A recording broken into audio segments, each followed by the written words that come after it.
when I actually got the offer for JLR, it felt like a dream. Like, Hmm. can you just wake me up? Yeah, like just I mean, is pinch this me. actually is it? Am I Yes, still alive? is this actually true? Like, Wow. are you not telling me that an international brand, a global brand, a company that has a product that I've always admired on the streets is now coming for me in Nigeria to employ me as a professional? And not Wow. only employing me, willing to sponsor my visa, sponsor To my UK. relocation to the United Kingdom to come and work for them. And not just me, together with my family. No, Wow. this must be a dream. So Wow. so in the midst of those uncertainties, in the midst of all those, sleepless nights, Hmm. self-doubts, just pushing, that was still hope, that belief that fine, it's possible. And I think that was what I started learning about data. And at some point, I remember making that tough decision to say, okay, fine, I'll just focus Just on data. switch. Wow. I'll just focus on data. Wow. So then when I focused on data, I didn't know what I was doing is data engineering. What my a BI developer. I've called myself a data analyst. Like what I'm doing. I mean, I didn't know that what I was doing there is called data engineering. Data engineering is now. I mean, everybody now knows data engineering. Yeah. But engineer, you hardly see people having like a data engineer title on their LinkedIn profile. It's very rare for you to see a data engineering title. So it was data engineering, but I was sure doing it. Let me just be. Hello guys, welcome to another episode of Tech Journey with the Data Dude. You request and we answer. As you know, the reason why we are doing this. If you don't, we are doing this to tell the story of people like you and I and make it visible and known that the tech dreams of yours are very valid regardless of your current state, regardless of what you are facing, and regardless of what you are going through right now. Stay tuned to see how people did it and how you can implement the same principle in your own journey. As you know, everyone's journey is unique, and what you are going through right now is what's making your own journey to be unique.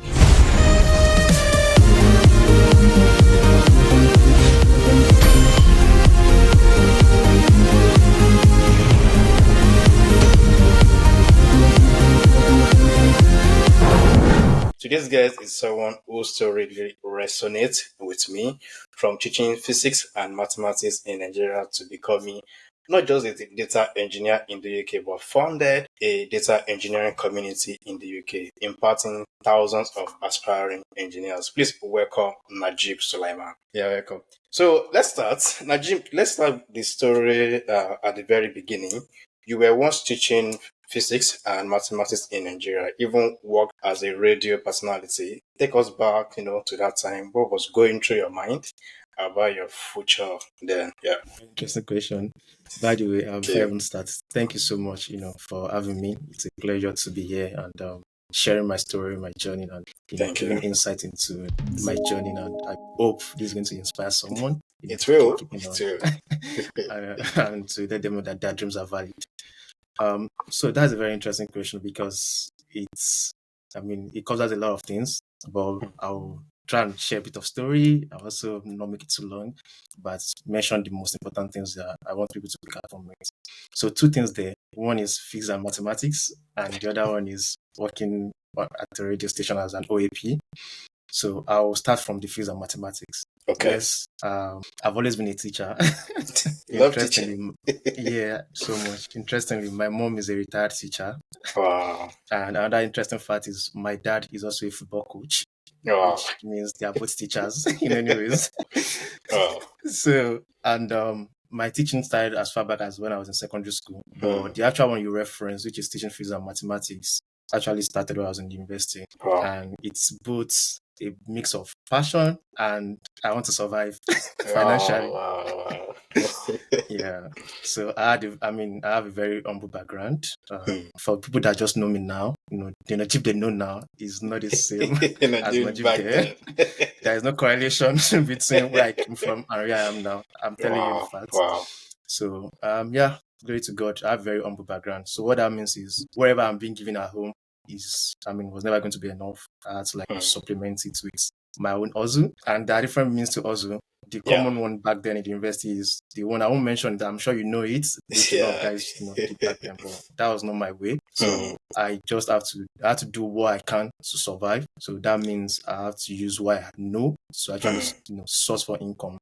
and that was how I started teaching physics and mathematics. Wow. So I was teaching secondary school, people preparing for WAHEC and, people trying to get into the university, JAM students. And I was Yeah. also doing home lessons. So I would go to teach kids back to home. I was teaching, it's not just physics and maths. The physics and maths you saw there is because I actually managed a tutorial The center after I oh graduated from the university. So, and that's just that we basically just prepare students, to get into the university. We have like hundreds of students that will be able to help to like get into the wow. university, WAEC as well. So, but then I was teaching physics, mathematics, biology, English. Only you, or you have some other people that are working with you? I mean, definitely when you manage a CR center, people, sometimes you have a tutor that's supposed to come, they have Let them something else, come. you have to cover for them. So that means you have to be Yeah. jack of all trades, you have to know multiple things and be able to Wow. work on Wow. different things. So that was the Wow. entire, in summary, that was how I became like a physics and mathematics instructor because one, I needed to survive, I need to make money. Two, it's passion. I just love to teach, I love to make impact and just teach people. Wow. That was how that came about. And I did that for a bit. And that was how I survived university, complementing whatever I get from home. And after university as well, I did it for a while, and I make some money, to be honest, from it. I made some That's money. great. Yeah. That's great. That's great. So at that time, were you thinking, okay, this is what I'm going to do in the future, or Interestingly, if you ask me if I'm not doing data engineering, what would I been doing? It's like my answer would be most likely I would be a lecturer because I love to learn and I love to teach. So, and lecturing just, suits that description. Yeah. At some point, I felt like I would have gotten my PhD by now, Wow. according to my plan then. But yeah, Wow. diving deep into data engineering. So yeah, for then, because like I said, I love to learn and I'm someone that is considered to be intelligent, even among my peers then. So yeah, it's just something that I feel before I know I can make money with it. I don't want to do the other way around. Yeah, at some point I saw myself, going to academics, but things changed. Wow, that is great. So, what made you to look at data engineering as a potential path? Walk us through that decision. How you made that? Yeah, data engineering is something that came about after graduation. So before I even mention that, I will just quickly talk about the OAP where I was Okay. working at the radio. So that was during my NYSC. I was posted to a very remote area, Area where? somewhere deep in Imo State. For those that do not know what NYC is, it's just National Youth Service Corps. It's a 1 year service that you do as a Nigerian graduate, to just give back to the community. So I remember I was posted to Imo State. The camp was fine. Then after camp, I tried my best to actually relocate. I wanted to relocate to Ogun State or Lagos, but it didn't That work. that's where people always want to go. It didn't work. So then I was posted to, okay, fine. If I'm even posted to somewhere like a city, I'll be fine. I'll just survive. Then I was posted to somewhere where there was no lights.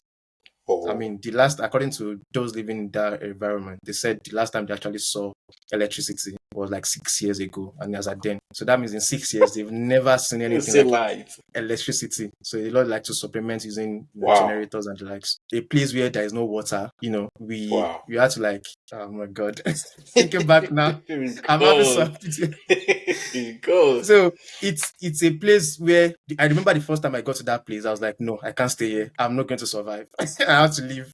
I Wow. tried I tried all my best. It just didn't work. I just had to, came to Hmm. that conclusion that, okay, fine. It seems I just have to stay since I've tried everything and it's not working out. Maybe there's a reason why God placed me here.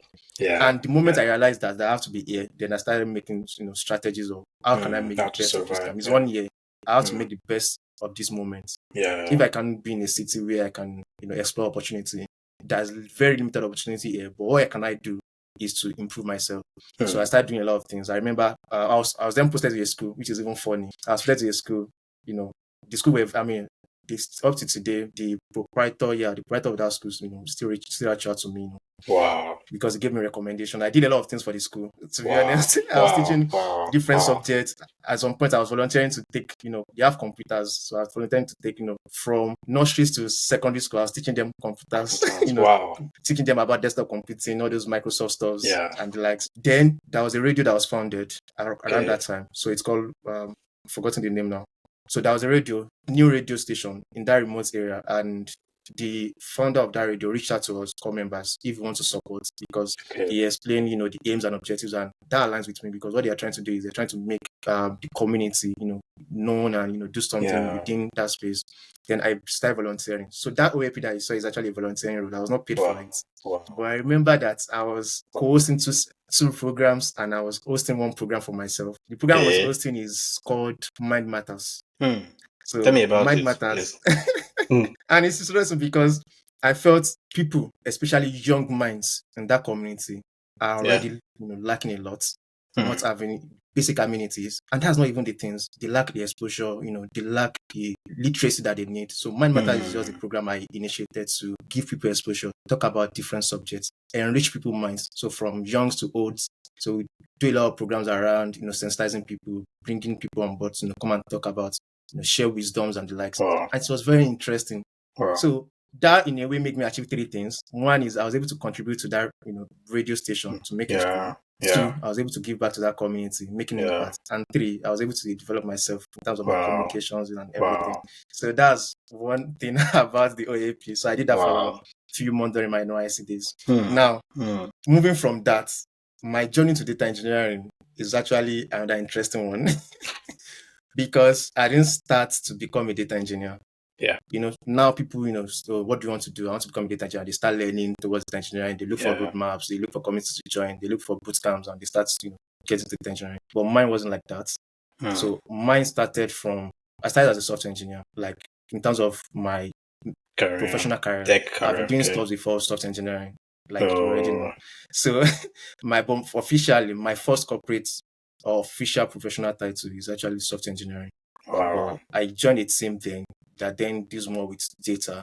So we're working with clients that requires us to build, data solutions for them. Requires us to automate stuff. So I remember then it was a hard decision because I've always wanted to create something. I wanted to I'm very fascinated about creating, building, and stuff like that. And when I came about software engineering, it's just aligned because I had to build stuff from scratch. I'll see the application I've built, I see the stuff I've developed. Then moving to a team whereby I was not doing much of building. I was now doing more of data implementing. And then data has become very big now, with the emergence of AI, in analytics and the likes. Then even you already know, Nigeria, for example, as far back as then, data is the only thing that is somehow getting exposure then is around analysis. People are trying to do stuff with Power BI and Tableau stuff, Excel, but not many people actually into data then. So it wasn't like something that's already lucrating then.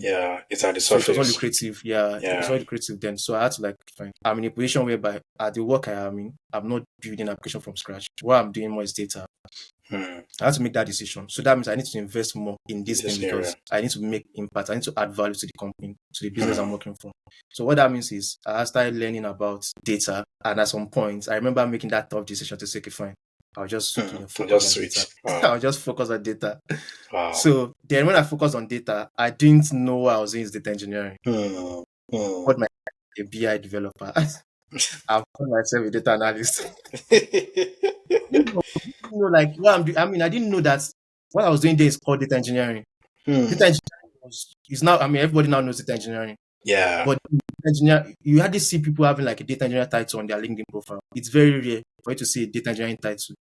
So it was data engineering, but I was doing it. Let me just be doing what. Again, eventually, I made research and I found, okay, fine. What I was doing is actually data engineering because I was doing more with, infrastructure setup. I was doing more with, sourcing data from different sources, building the data, analysis at scale. That was when I was data engineering. So that means what I've been doing for a while, engineering. And I started researching about data engineering, started looking at the projects, That's how I actually do data engineering properly. So it's like data engineering found me, not like I found data engineering. So that's why I said it's a very interesting one and unique one, to be honest. That's really a good transformation. Data engineering founded you. So you didn't find data engineering, you founded you. That's great. So let's talk about your move to the UK. You landed a role at JLR, but I'm very sure there is more to that story because everyone knows immigrant story. So take us through that challenges, and uncertainties of that transition. Tell us what is not visible on LinkedIn. Yeah, man. Coming to the UK and especially being sponsored for a job in the United Kingdom, and not just a job with a global brand, JLR. I mean, it's a dream come true for me, Yeah. to be honest. And it has changed so many things about me, just completely. So many of that you said, I could remember at some point I was discussing with my wife and we were strategizing. I've always wanted to relocate, to be honest. I always wanted to move to this side of the world because I know that gives me more exposure, that gives me more collaboration, between at that global scale. So I've always wanted it. And I remember my first strategy was academics. So yeah, I had a very good CGPA. I graduated with, at the top of my class, and Wow. I wanted to explore scholarship. I remember I still have some motivation letters I've written on my So drive now. that you wrote down. I wrote some motivation letters, and when I look back at some, I'm like, oh, Wow. it's a journey. It's a journey. So yeah, I wanted to because I felt that's the easiest way to actually relocate to leave the country. To leave the country. So I tried, I wanted to try scholarship. I remember I was preparing for some certification exams, some English tests and the likes. Like So TOEFL. what actually changed? Yeah. So what actually changed is at that same time, I was also pursuing a career because I knew, yes, I want to travel and I want to pursue, a postgraduate study. Yeah. At the same time, I also know that for the meantime, I need to survive. I need to sustain myself. And I was applying to jobs as well. So what actually changed my direction from pursuing the academic route is I actually got a graduate role that is related to tech. Again, I've started my tech journey before I graduated. So I've started learning, I've started programming anyways, before I even finished university. So I've always wanted to be in tech. But at the same time, because I wanted to relocate and I believe I can relocate using academics. So I wanted to pursue scholarship because I don't have money to fund myself. So I didn't have money to fund myself, but I know I can use scholarship to fund to locate. Yeah. So but what changed is I actually got a role which is tech related, right? And I felt okay, fine. If I'm going to be relocating after my master's, what I still want to do is I still want to do tech. And I've already gotten a job that relates to tech. So let me just pursue my career and maybe after a while I'll continue my studies. Education. Okay. So that shifted my direction from going the academics route to now coming to the industry. Full industry. So and that's why I started. Now at some point I knew it's like I want to leave. Academics is not working. Then that means academics did not work, but my direction changed. So that means if I'm still in the industry, I can still try something within the industry. Then I had two plans then. One is to apply, to jobs abroad, Germany, UK, all those top Western countries. worlds, Yeah, or as a backup plan B, still follow the academics route. And I remember a conversation with my wife, like it's deep in the night, and I mentioned something which, when I recollect now, I just felt okay, fine, man, it's just me being human. I said something I said I'm going to try with job, but I don't think any company in the UK, for example, will leave the entire UK and come for someone in Nigeria. in Nigeria. Because I'm still going to that area, but continue. You can imagine how, not like I didn't have confidence myself, but at the same time, just being human and being realistic as well. How possible, like a company will now leave the entire UK and now say it's Najeeb that is somewhere in Lagos, that should come and work for them. So at that point, even though I had the dream, I was confident, I was pushing for it. But at the same time, I had doubts. I mean, is it possible, can I actually do it? Just me being human. So, and I said, okay, fine. If that didn't work, then we have a plan B. So I said, I'll just do this. I'll just keep applying, keep trying for a year, see what happens. And if nothing happens, then I'll fall to plan B and start doing the plan B. But again, there's certain things where one, different self-doubts, not like I didn't have confidence in myself, just me being human. After you have like thousands of rejections, just no matter how strong you are, it's going to shake you. Like definitely. So yeah, so many doubts, and at the same time, so many sacrifices. At some point, rejection mails becomes like normal. I just look at rejection, I just fine. Thank you, thank you for sending. Some will not even respond. You understand what I'm saying? Yeah. Some will not even respond. Like, okay, fine. So at some point, I was just applying, just applying, just trying so many things, just believing that it's going to work out. And I remember JLR, when I actually got the offer for JLR, it felt like a dream. Like, can you just wake me up? Yeah, like I mean, is it? Yes. Is it actually true? Like, Wow. Are you not telling me that an international brand, a global brand, a company that has a product that I've always admired on the streets is now coming for me in Nigeria to employ me as a professional? And not Wow. only employing me, willing to sponsor my visa, sponsor my To UK. relocation to the United Kingdom to come and work for them, and not just me, together with my family. No, Wow. this must be a dream. So, Wow. so yeah. So in the midst of those uncertainties, in the midst of all those, sleepless nights, Hmm. Hmm. self-doubts, just pushing, that was still hope, that belief Hmm. that okay, fine, it's possible. And I think Hmm. that was what stand out for me, because I could have Hmm. given up Hmm. after the hundreds rejection. I was like, okay, fine, Hmm. well, maybe it's not possible. Maybe I should just, Why didn't you you know, give up? again, that is something I always, stand by, is that how big is that thing that is driving you? How hungry are And you? how hungry are you? Yeah, that's the right word. How hungry are you, and what are you willing to sacrifice? Hmm. Hmm. What are you willing to sacrifice? How much Hmm. are you willing to sacrifice? Yes, I knew it's going to be tough, and that's one thing. I mean, being realistic, I knew it's not going Yeah. to be my first. It's not going to be my first 10. It's not going to be my first 100. I knew it might even be, my first 1,000 might not even be. So, You but I so knew that you this made is what I ready your want. mind already that Yes, okay, I already this prepared in my it will mind. be difficult, So but it's all the possible. yes, so that little hope that it's Hmm. possible. That's what kept me going. That it's Hmm. possible. That's what kept me going. So I won't say Hmm. I'm being supernatural or have that, but it's just that belief. I conceived in my mind that this is what I want. I want Hmm. this, and I believe it's possible. Hmm. And when the going gets tough, I just keep having that faith. Okay, fine. It's just a journey. I see it. Oh yeah, that's one thing I need to mention as well. I saw it as a journey. That Yeah. it's a journey, and all these things, all those rejections are pushing We me towards my make your first own journey years. unique and sweet to tell. And regardless of how many no's I have, I know that once I get that one yes, all those thousands of no is not That's going all. to You matter will to me. forget it. You In fact, forget I don't even them. remember. You will forget. You As forget as I everything. mean, as soon as you get that one yes, you will That's not even all. remember all those thousands of rejections. So I just need that. Wow. Okay, fine. The only thing I need is just that one 1 year. yes is what is Hmm. needed. And once I can get that Wow. one yes, all those hundreds of no's will not matter to me. And that was what Yes. kept me going. Wow. Wow. So now, let's say you want to do this thing again. Yeah.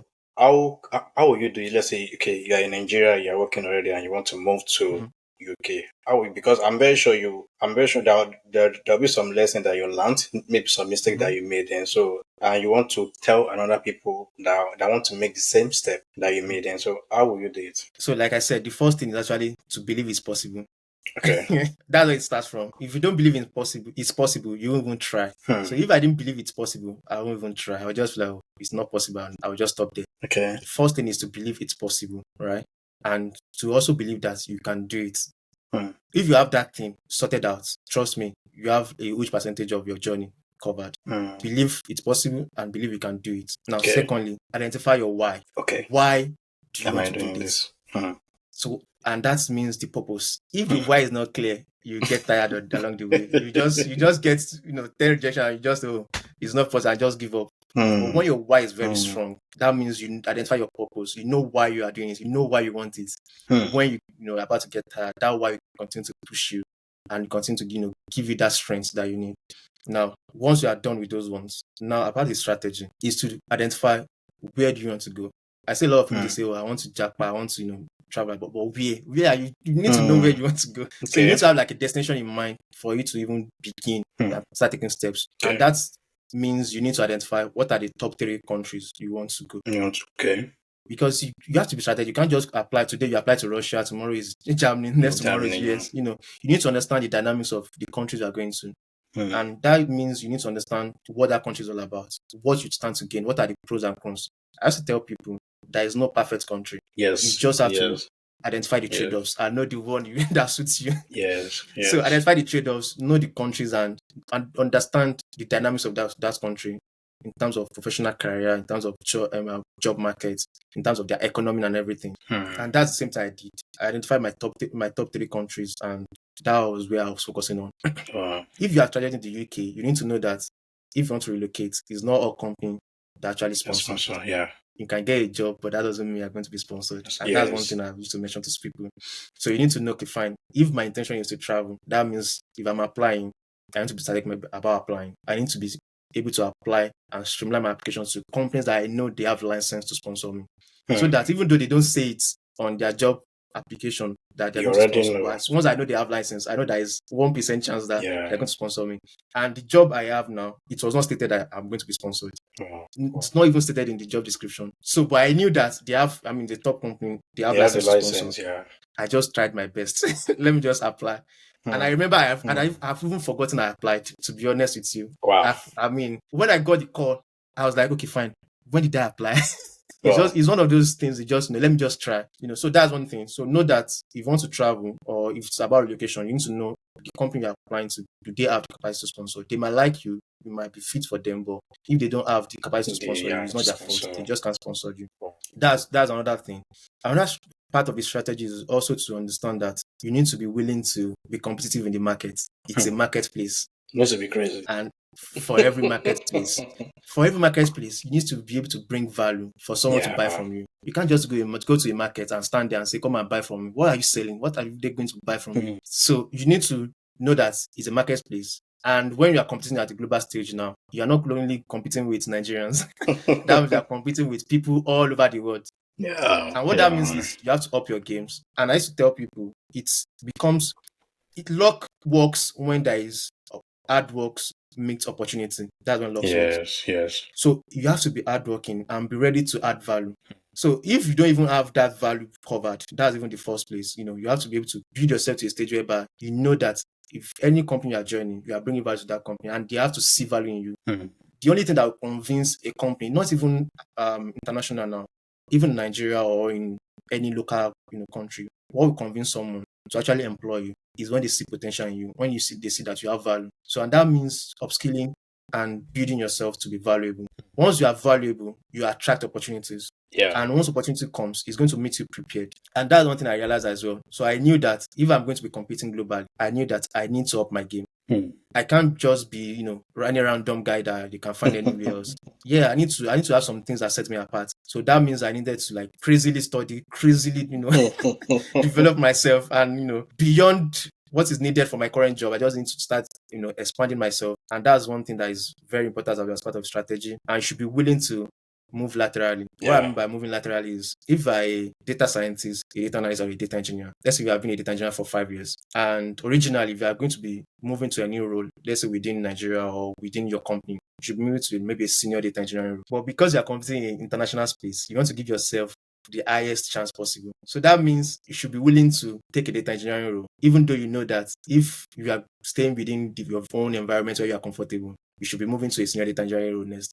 And what that does for you is when you are interviewing for an data engineering role, because you're already competent, you're already data engineer for 5 years. So that gives you a higher chance, to showcase yourself, to impress, because you're already data engineer, you're already experienced. So that gives you a higher chance of being, securing that role. And once you secure that role, just find your way within the system and progress to the senior data engineering role that you want. So that's another strategy about all these international competitions.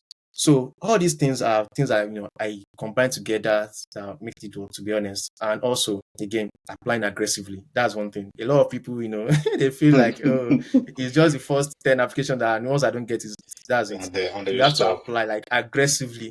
Aggressively. It's a job. You have to take it as a job itself. That's the second job. It's a game of aggressive number application. Now. Yeah, it actually is. It's a competitive market. So that's just it. And I say that the market is for crazy people.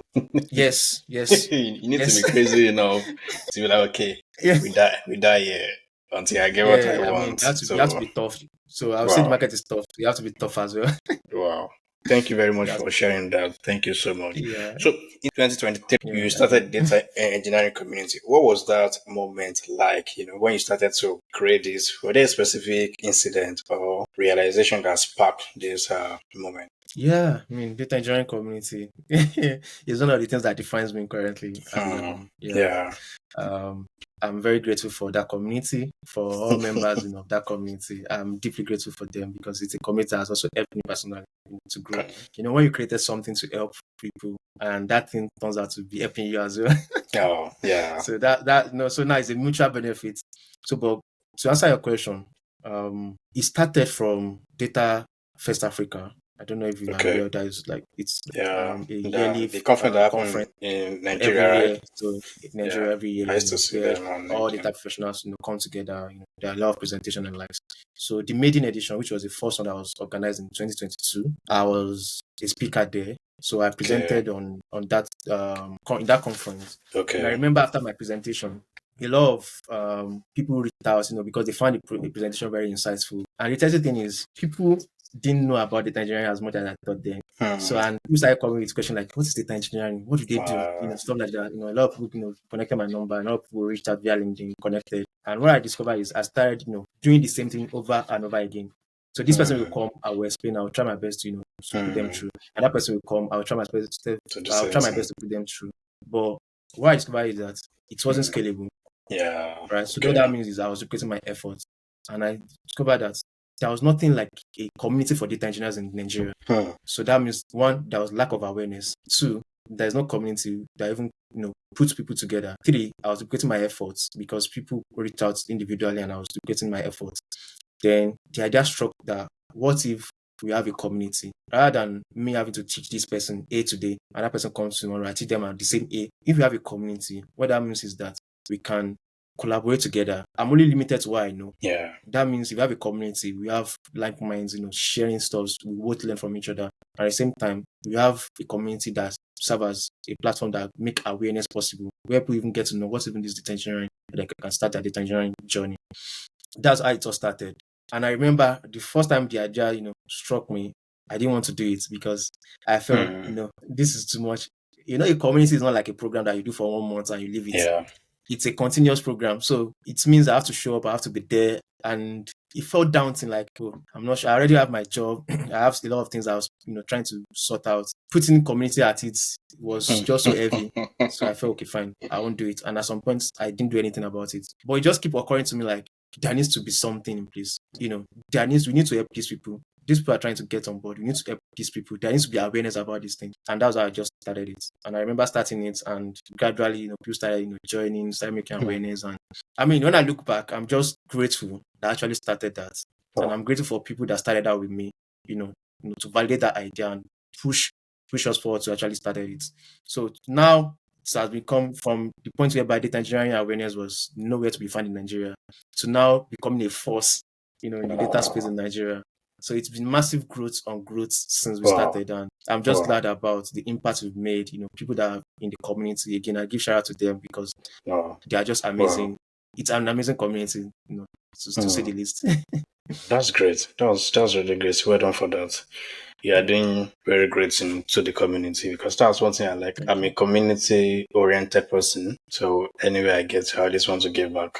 That and you Yeah, mentioned something about the burden of founding a community. It's yeah, not a project. A project that is it's something not. that we have the start date and end date. But when you have a product, you keep iterating, you Yeah, keep building, you keep building. yeah, So I can understand you perfectly. It's not easy, and thank you for the impact that you are creating out there. thank you. So looking back at your journey from Nigeria to where you are now, what is that personal cost of this success that you really talk about?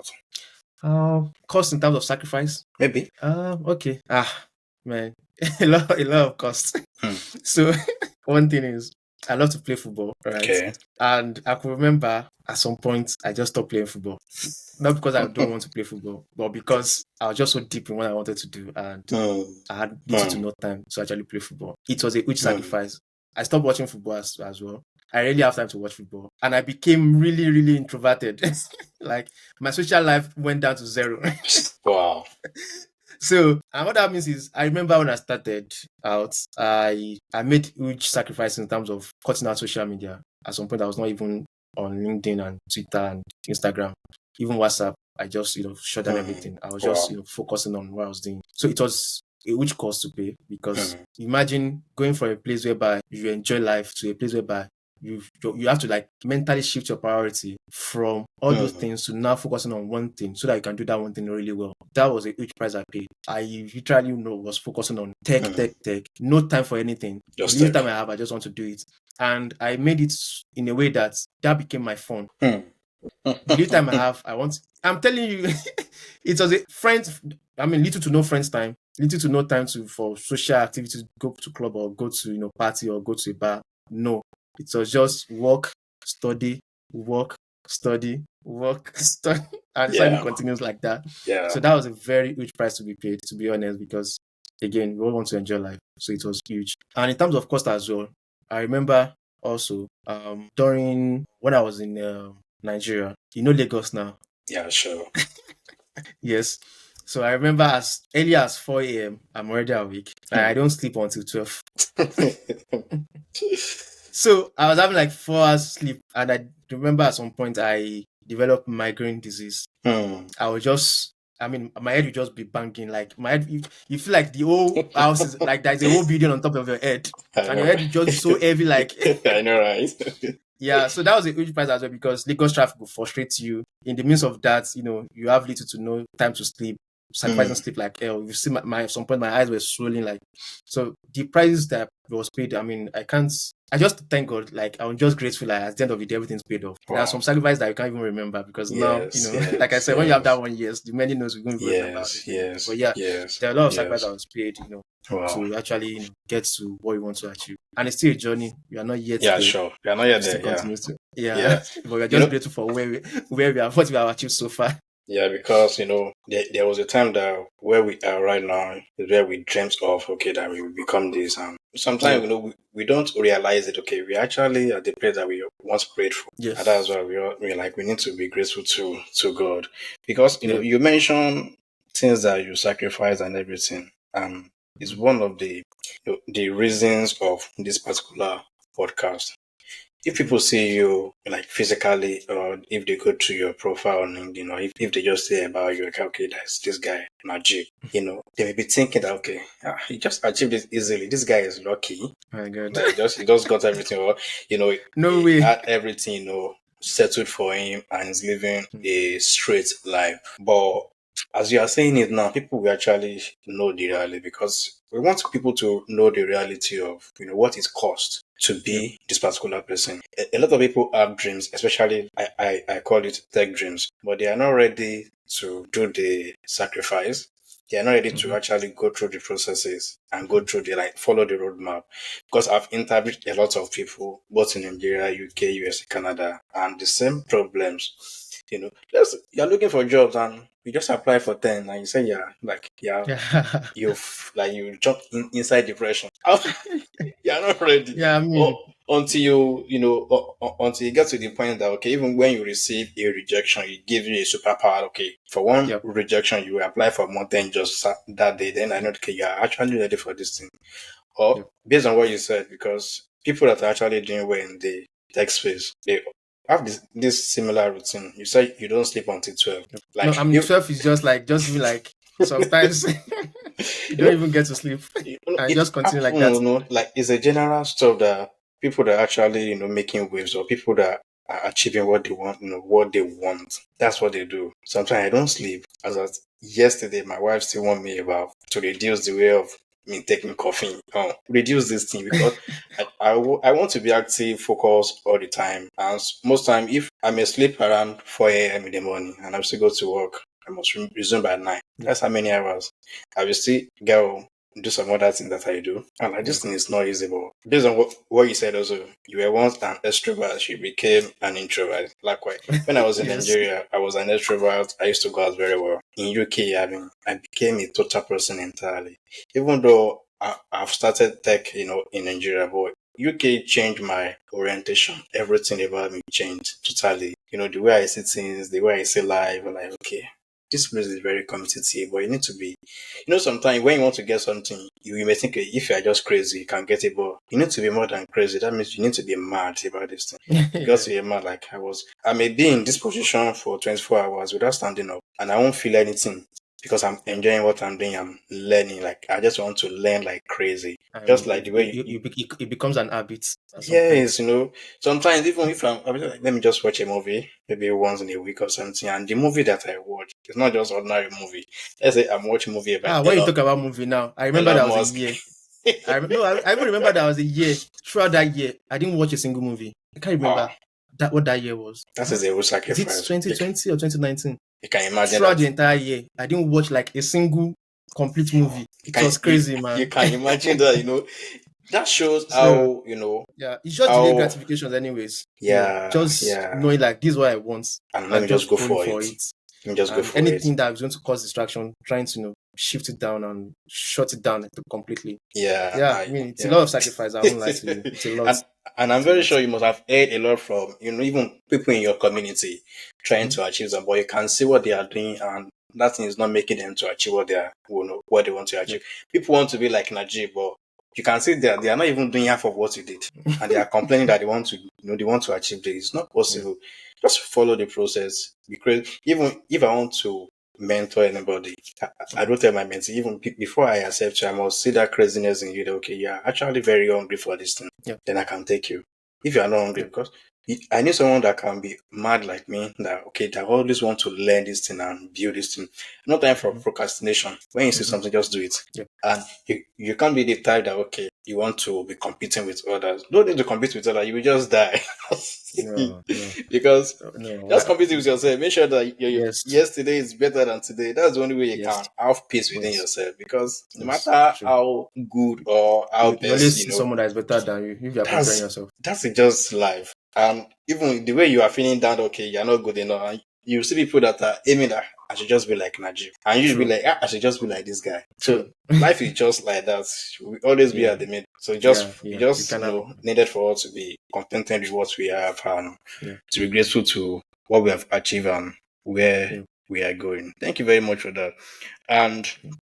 for someone listening who might be at that, teaching phase, or in the radio station doing, hosting some shows and dreaming of tech, what's that particular advice that you wish someone had told you then that you now wish to tell them now? To be honest, I'm a deep thinker. Hmm. I'm not sure I was able to get that luxury of advices like like Hmm. that. So, but I'm a very deep thinker. I think a lot. In fact, I'm always thinking. If Hmm. I'm doing anything, I'm still thinking. It's just funny. That's one thing about tech. Yes.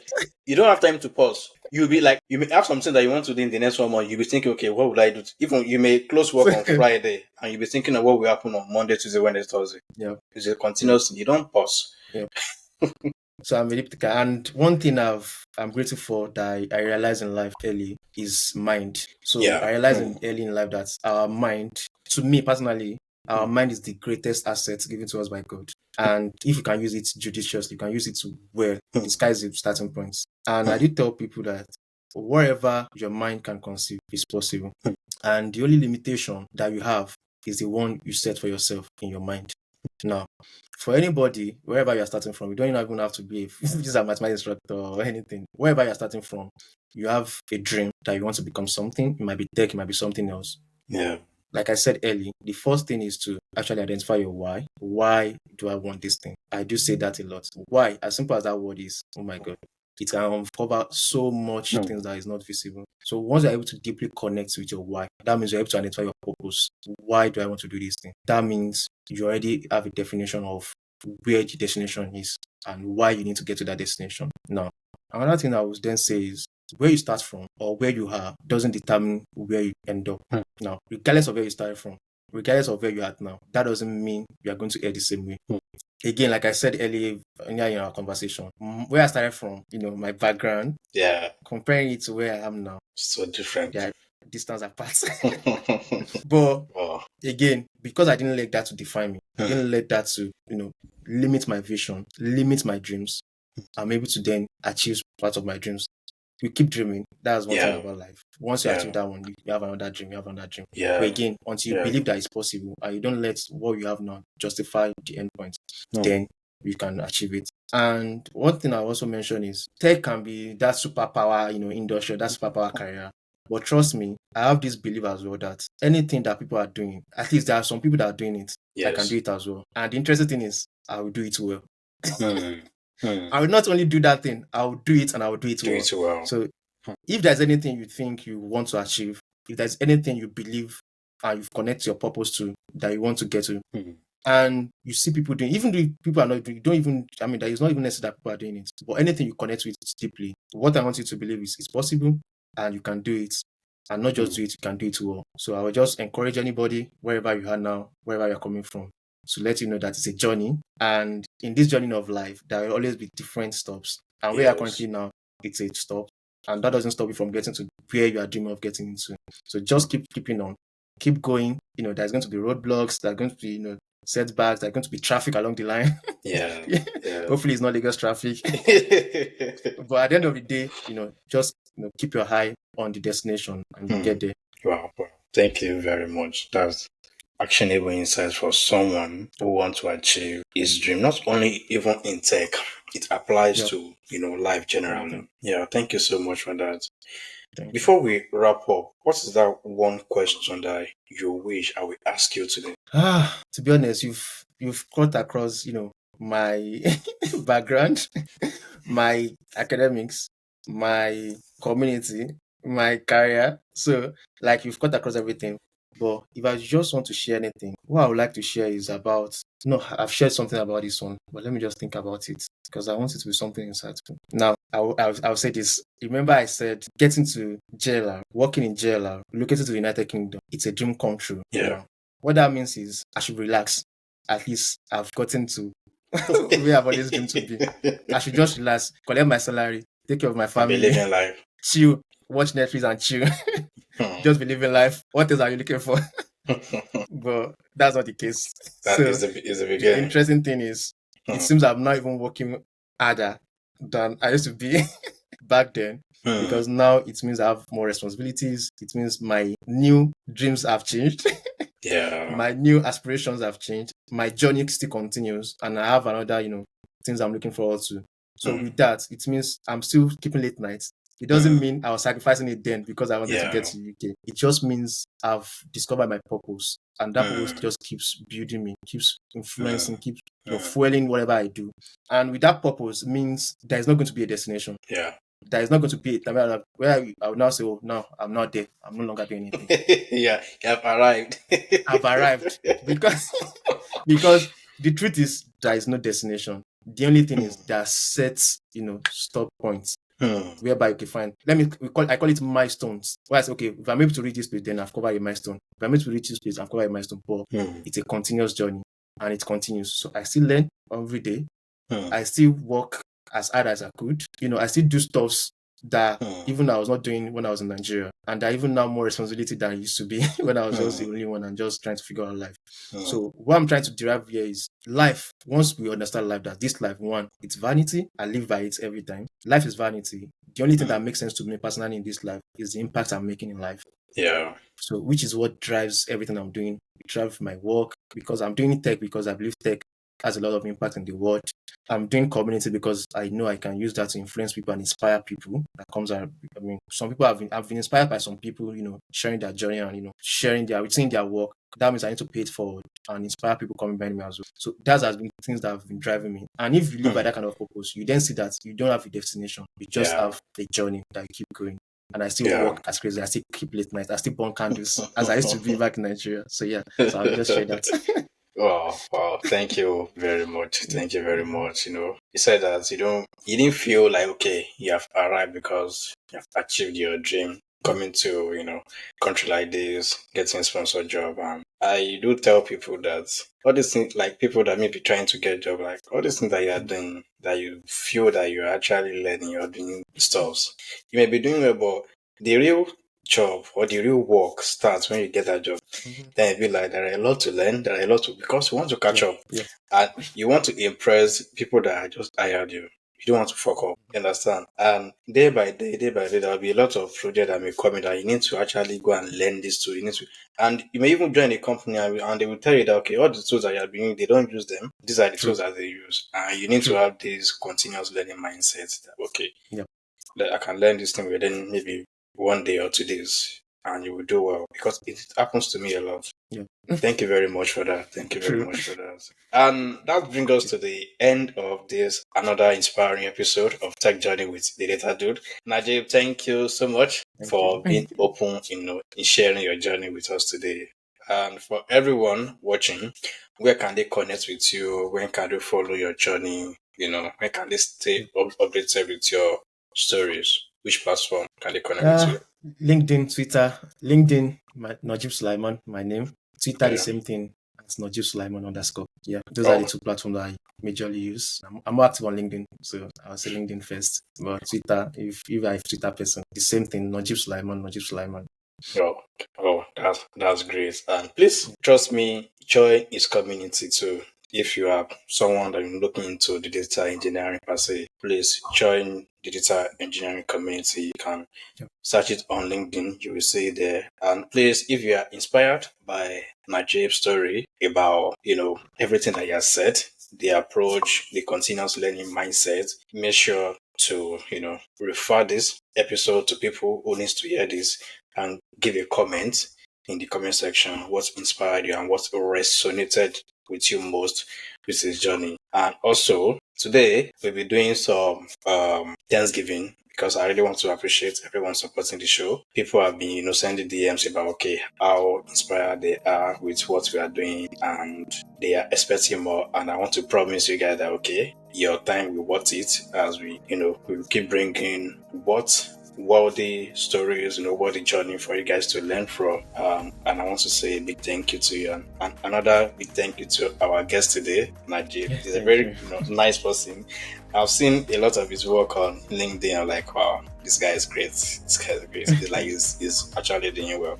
So if you enjoyed this episode, don't forget to like, subscribe, and hit that notification bell so that you'll be notified every time we drop new episode. And also, don't forget to drop in the comments what resonated with you from Najeeb's story. And join us next week as we continue to explore more inspiring tech journeys. And remember, your tech dreams are valid. And as Yeah, Najeeb, showed us today very that with the valid. right mindset and community, anything is possible. This is the Data Dude, and remember, in tech, the only limit is your mindset. Peace out. Thank you.